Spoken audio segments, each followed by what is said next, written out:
Welcome into a Victory Thursday edition of Mic'd Up with Jake and Fulton.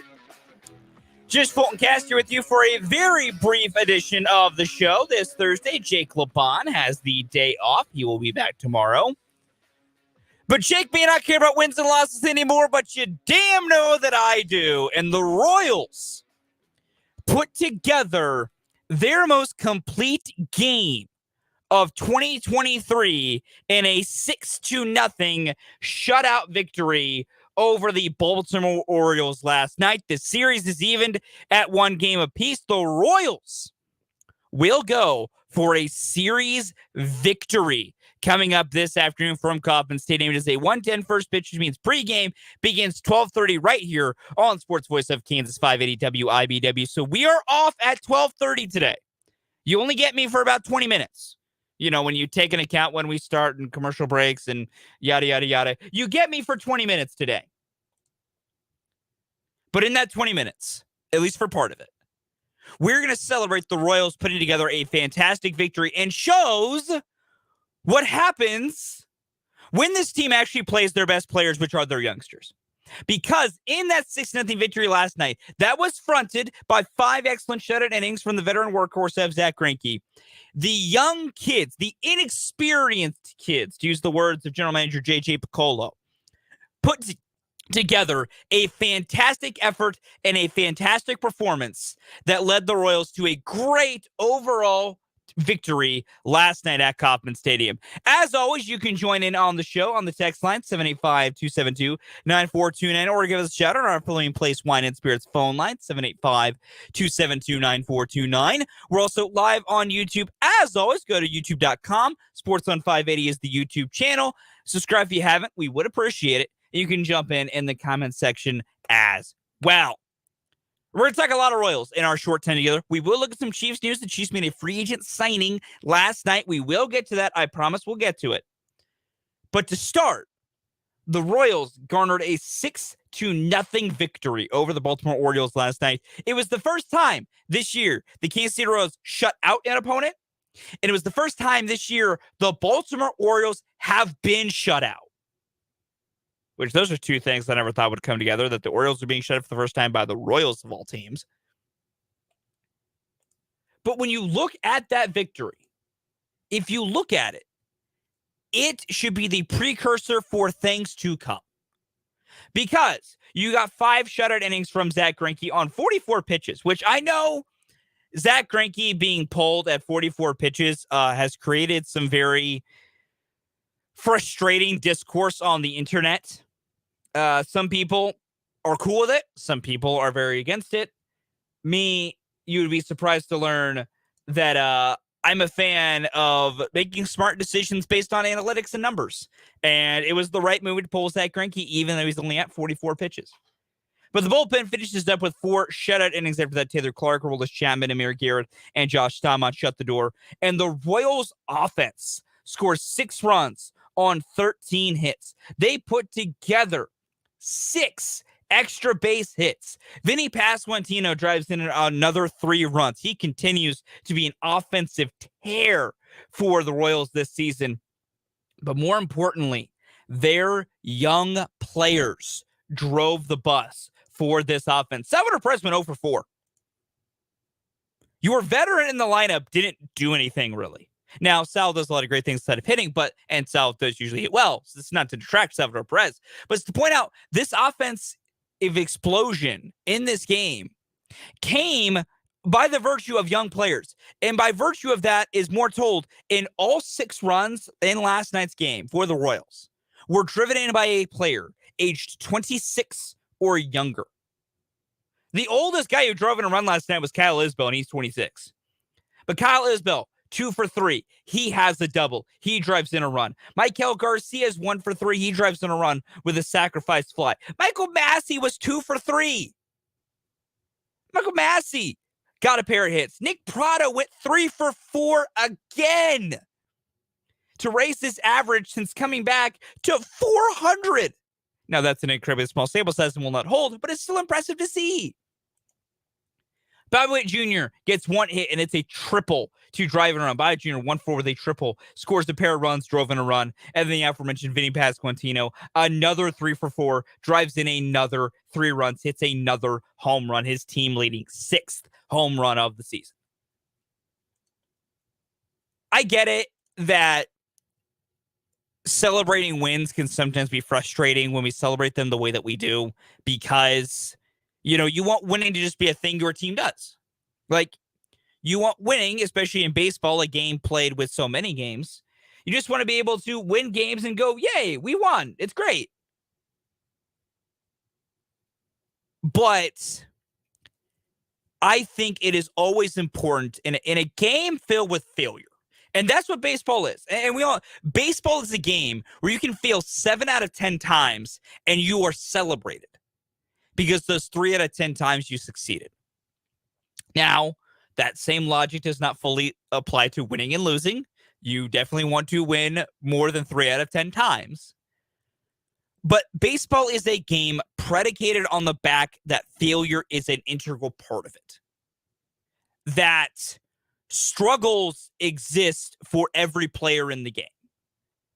And that's why, in the midst of the Royals having an incredibly difficult start, I mean, they're now 8-23 after that win. You're still not doing great. But that means when things go right, we should celebrate it, not just because you don't know how many of these you're going to get, which is brutal to think about, I know. But it is that's what I want these guys to do, because you celebrate your victories and should make them feel momentous and monumental, because it helps take away some of the sting of all of that failure. It's not the perfect analogy for fan bases' reactions to winning, but it's part of why I try to celebrate the wins so much. Because this Royals team doesn't get a lot of them right now, because this is a game mired in failure, and these guys are trying their best to keep winning, to keep performing. And so I'm going to use these moments that I can as springboards to positivity going forward. Just to answer a question on the YouTube accounts, our guy Vance does ask, when's the last time we've heard the Royals win again? Vance, I got a very fun answer for you. The answer is never on this show in 2023. Because the Royals have won back-to-back games once this year, and it's when they beat the Giants back-to-back on a Friday and a Saturday.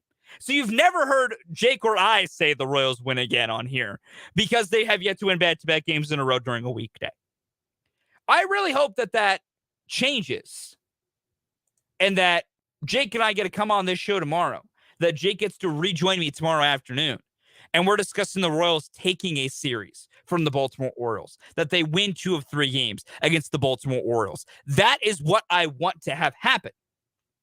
There's no guarantee. We'll see what happens today. The Royals offense has scored 13 runs in 2 games. That's a good sign.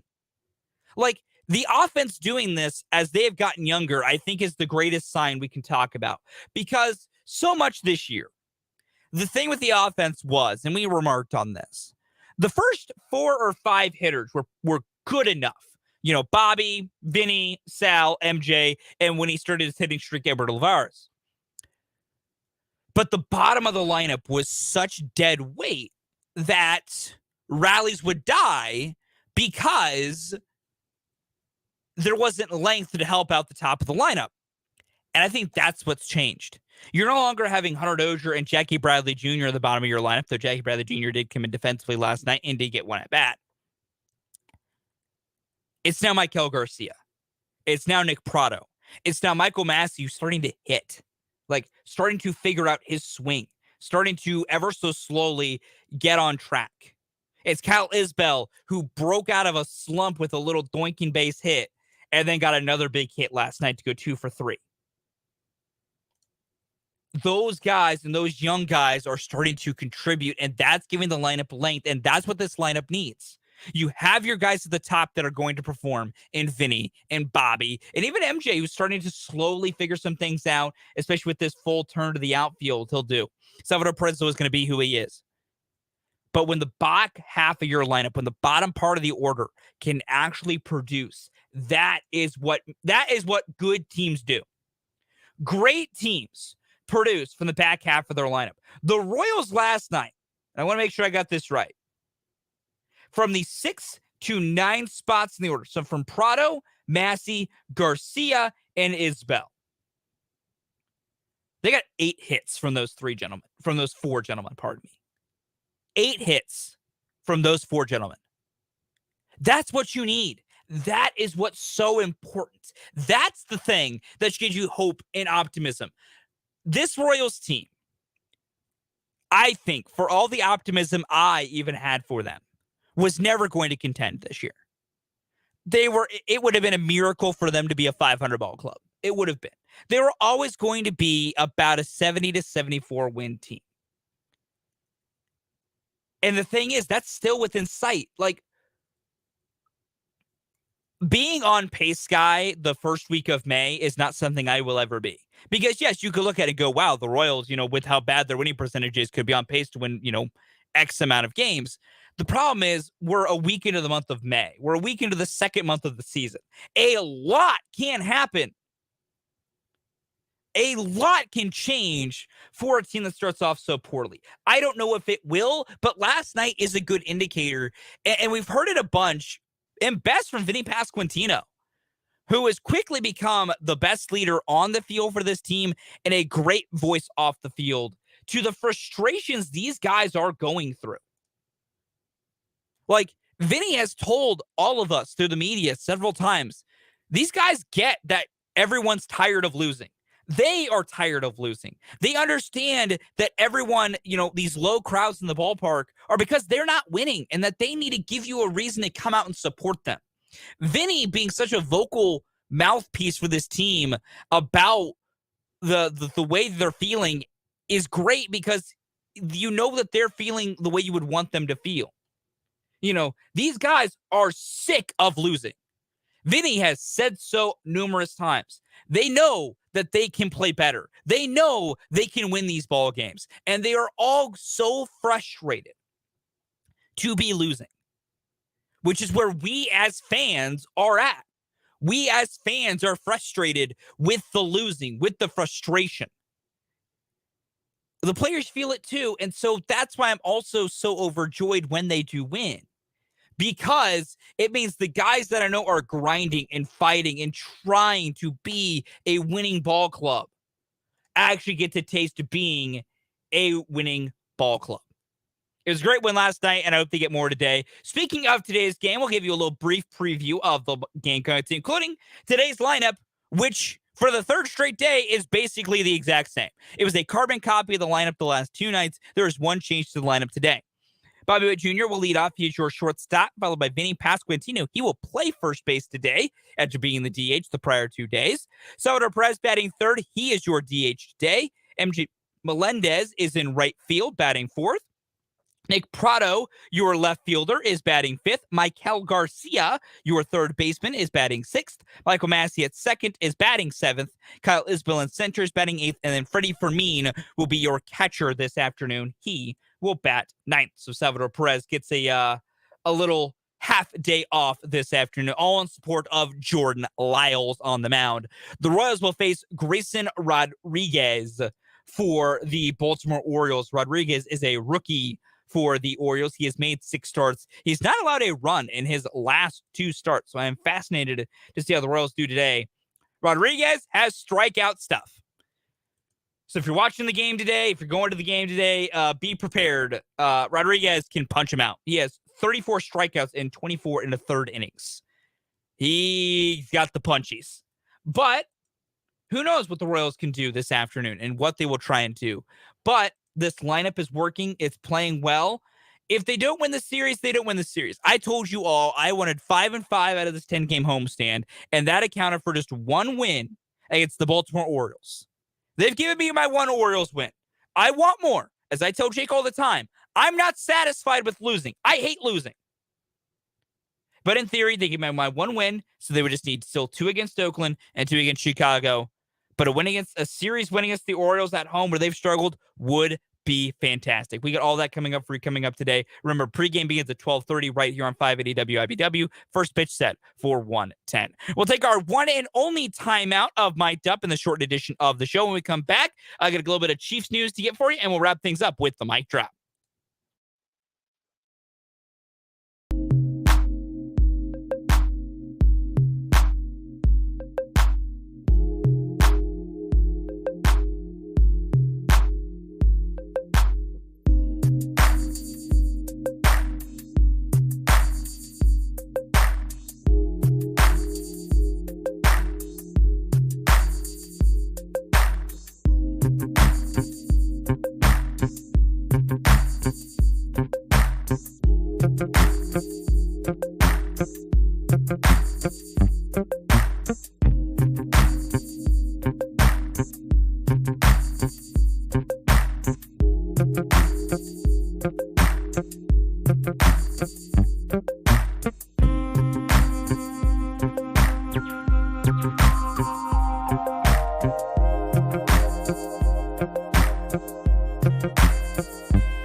To wrap up this shortened edition of Mic'd Up with Jake and Fulton on this Thursday afternoon. We are off again here at 12:30, so just a few minutes left in the show. Royals pregame will begin at 12:30 here on the Sports Voice of Kansas, 580 WIBW, falling into the Royals game with a 1:10 first pitch. Some Chiefs news I wanted to get to right before the mic drop here. The Chiefs have another free agency signing. They have officially signed offensive tackle Donovan Smith to a one-year contract. The deal is reportedly for $9 million, but it might be heavily incentive-laden, if I can speak the King's English. Don't know what that's going to be like when we figure out and get the actual numbers. We will give those to you of what it could be, but I am fascinated to see what the Chiefs do here. I will give credit to Dan Lucero, 580 Sports Talk, for this idea. You can hear 580 Sports Talk coming up after the Royals game. They will be on as soon as the Royals are over. We will go to 580 Sports Talk with Brendan and Dan. The Chiefs might be just trying to get 5 offensive linemen. They'll figure out who plays where later. Donovan Smith might be your left tackle. Juwan Taylor might stay at right. They might flip-flop. Who knows? But Donovan Smith does give the Chiefs a very a solid addition to the tackle room. Was a good veteran offensive lineman with the Tampa Bay Buccaneers last season before he had dealt with some injury trouble.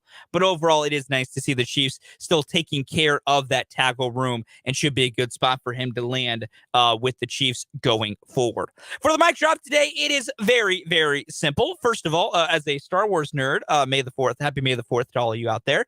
I love Star Wars, and it's fantastic. You all know me at this point. I'm a pretty nerdy guy. I'm into a lot of nerdy things.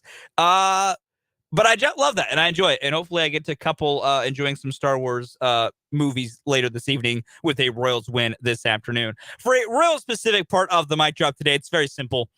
That win last night was fun. I hope they keep it going today and keep letting these young kids play. They are the future of this team.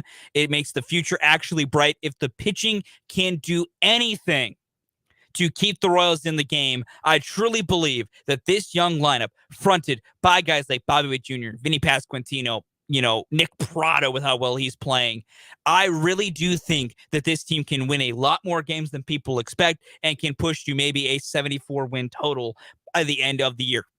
I don't know how we'll get there. It'll be nice to see when we do. Jordan Lyles today, 6 innings, 4 runs. That's all I ask, big fella. 6 innings, 4 runs. You do that, I'll be happy with you, and hope the offense can pick it up as well. That'll do it for my depth today. Thank you all for joining me on this short 20-minute or so edition of the program. But now we're going to take time, and we'll hand out to the Royals Radio Network here in a little bit as we'll get set for Royals Parade coming up at 12:30. Thank you all again for joining me for my depth. We'll be back tomorrow at noon for your usual brand of entertainment.